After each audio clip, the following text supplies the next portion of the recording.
Baik, Assalamualaikum warahmatullahi wabarakatuh.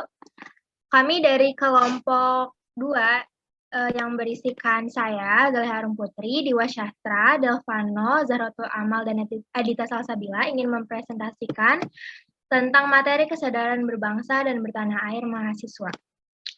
Indonesia merupakan negara yang berbentuk kesatuan dalam melaksanakan pembangunan ekonomi dengan tujuan untuk mensejahterakan masyarakat sebagai perwujudan impian bangsa.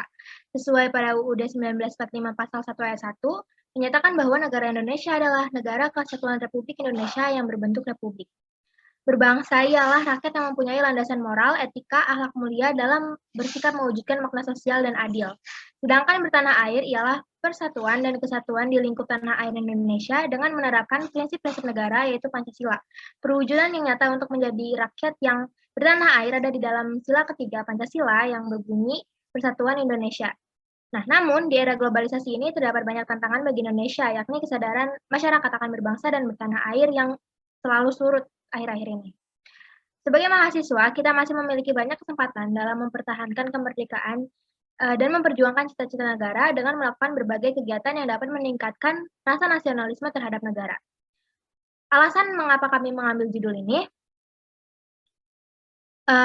di era globalisasi ini banyak sekali masyarakat yang hilangnya rasa kesadaran berbangsa dan bertanah air.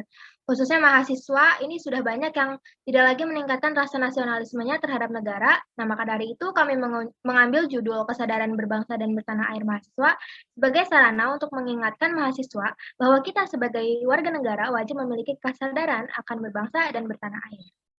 Selanjutnya akan dijelaskan oleh Edita. Bagian selanjutnya ada urgensi. Di era globalisasi saat ini, sudah banyak para mahasiswa yang kurang memiliki akan kesadaran berbangsa dan bertanah air. Dan hingga saat ini, hal itu masih jadi dimiliki oleh banyak mahasiswa yang tidak ingin membangun rasa nasionalismenya terhadap negara. Hal itu tentu saja dapat menyebabkan penurunan akan kesadaran berbangsa dan bertanah air dan hilangnya rasa kesatuan di kalangan mahasiswa khususnya.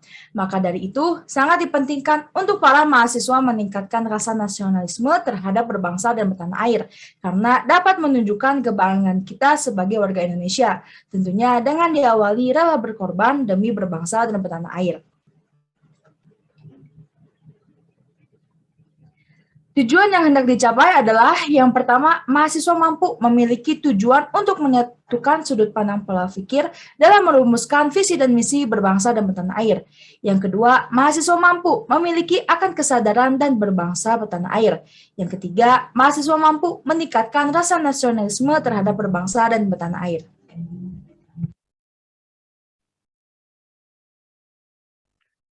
Selanjutnya ada cara pengambilan data. Pada kasus ini, kami menggunakan metode lapangan untuk mengambil data. Metode lapangan merupakan salah satu metode pengumpulan data dalam penelitian kualitatif yang tidak memerlukan pengetahuan mendalam akan literatur yang digunakan dan kemampuan tertentu dari pihak peneliti. Dalam metode lapangan ini, kami melakukan beberapa wawancara secara virtual bersama beberapa remaja dan mahasiswa, membagikan transkrip interview berisi tanggapan mengenai pentingnya kesadaran cinta bertanah air. Berikut adalah data hasil dari survei transkrip interview dan data narasumber beserta dokumentasi wawancara. Baik, selanjutnya ada question. Yang pertama adalah, bagaimana kontribusi Anda sebagai anak muda untuk meningkatkan rasa nasionalisme? Rata-rata menjawab, untuk meningkatkan rasa nasionalisme bisa dimulai dari hal-hal kecil, misalkan dari SMA, dengan mengikuti upacara dengan hikmat, dan juga mendengarkan yang disampaikan oleh guru dengan mengimplementasikannya. Pertanyaan kedua adalah, apakah ada faktor yang membuat perjuangan para generasi pendahulu sebelum kemerdekaan membuahkan hasil? Menurut mereka, pendorongnya adalah faktor-faktor mempunyai goals yang sama dari berbagai daerah dan berbagai suku. Mereka dapat bersatu dan memperjuangkan haknya secara bersama-sama. Pertanyaan terakhir yang kami sampaikan adalah, apa tantangan terbesar dalam mempertahankan kemerdekaan di era digitalisasi? Nah, di sini mereka menjawab yang menjadi struggle adalah westernisasi adalah efek globalisasi, apalagi digital. Juga karena efek digital itu bisa menerima budaya-budaya lain yang mungkin saja menjadikan kita lupa akan hal-hal budaya yang telah ada di negara kita sendiri.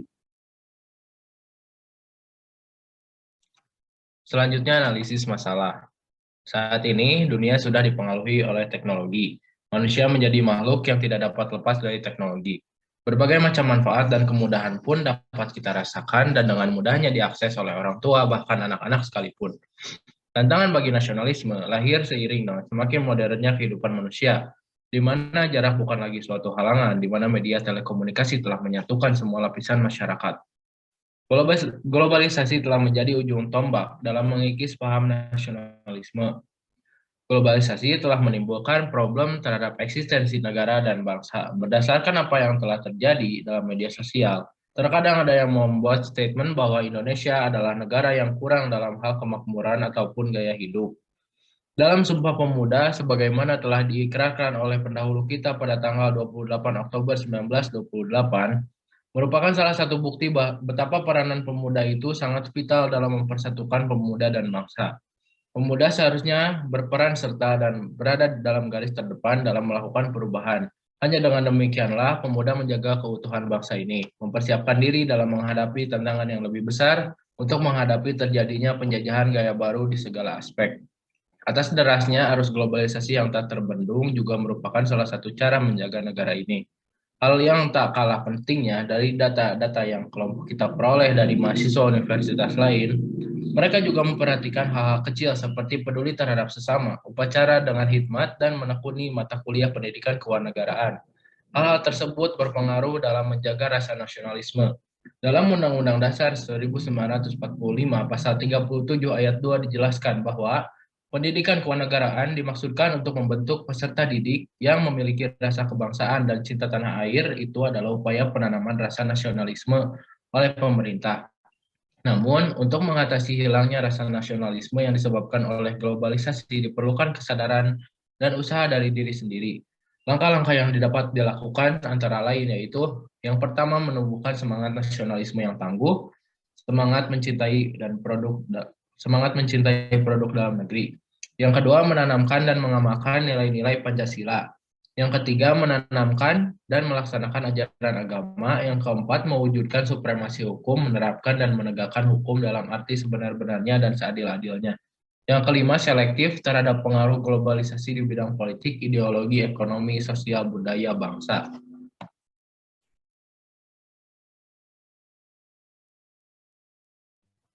Selanjutnya yaitu kesimpulan. Berdasarkan analisis yang telah dilakukan pada bab sebelumnya, maka dapat disimpulkan bahwa kesadaran berbangsa dan bernegara merupakan salah satu hal yang harus dilakukan oleh seluruh lapisan masyarakat, salah satunya yaitu mahasiswa. Mahasiswa berperan penting dalam mempertahankan kesadaran berbangsa dan bernegara. Namun dalam prakteknya, kesadaran berbangsa dan bernegara ini mendapat berbagai tantangan. Dan tantangan ini tidak hanya muncul sebelum Indonesia merdeka, tetapi juga setelah Indonesia mengikrarkan proklamasi sebagai tanda kemerdekaan. Bahkan tantangan yang terjadi semakin kompleks, seperti tidak adanya rasa memiliki terhadap negaranya sendiri, mengagungkan negara lain seolah mereka lebih hebat. Hal ini merupakan salah satu dampak dari terbukanya informasi yang tidak terbatas. Hal ini tentu bisa dihindari dengan berbagai cara, salah satunya yaitu melakukan hal-hal yang dapat memupuk rasa nasionalisme dalam diri seseorang. Di antaranya yaitu menggunakan produk dalam negeri, mengamalkan nilai-nilai Pancasila, dan banyak hal lainnya. Dan berikut adalah sumber yang kami gunakan sebagai patokan dalam tugas kami kali ini.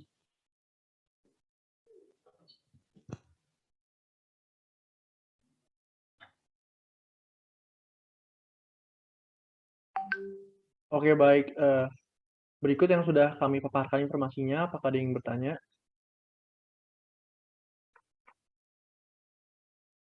Oke, ada nih dari chat. Ini dari Dela. Dia tanya, kalau nih kita di luar negeri untuk menempuh pendidikan atau bekerja, terus akhirnya memutuskan buat pindah negara, warga negara gitu. Itu apakah termasuk ke dalam golongan tidak cinta tanah air? Boleh dong dijawab, teman-teman.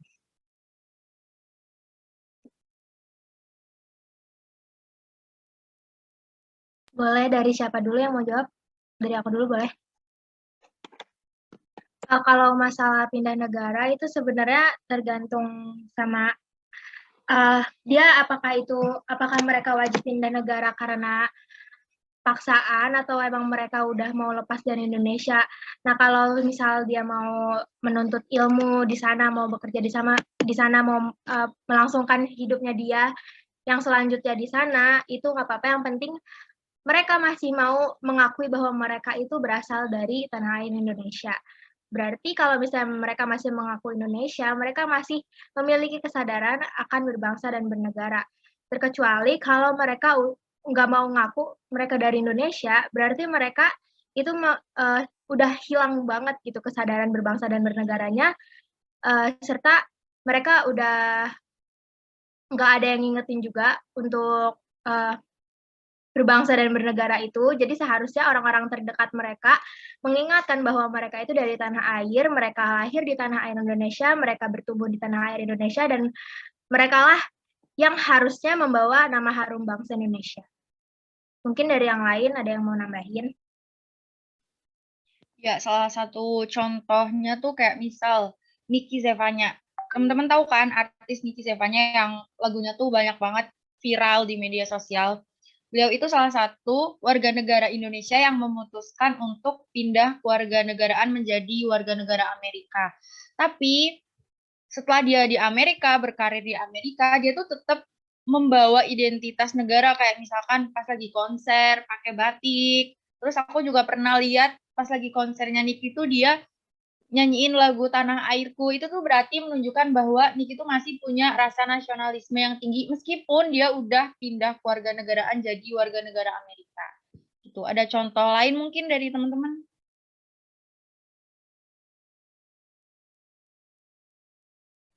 Boleh dari Edita atau Delvano? Aku sih ambil aja contohnya itu Rich Brian. Rich Brian itu pindah warga negara ke Amerika itu bukan berarti dia itu nggak cinta sama tanah air, tapi karena emang pekerjaannya dia. Kalau emang dia udah nggak cinta sama tanah air, mungkin dia nggak akan ke Indonesia lagi, gitu kan. Dan nggak mungkin juga kalau misalnya dia udah nggak cinta tanah air, dia nggak memperkenalkan budaya kita, budaya Indonesia kepada negara lain, dan juga masih menggunakan bahasa Indonesia di negara lain. Mungkin ada Diwa atau Dilvano menambahkan? Aku udah terwakilkan dari teman-teman semua sih. Jadi gimana, mau kita tutup aja? Boleh ditutup sama Amal, silahkan. Ya, sekian pemaparan dan presentasi dari kami. Semoga bisa bermanfaat. Wassalamualaikum warahmatullahi wabarakatuh.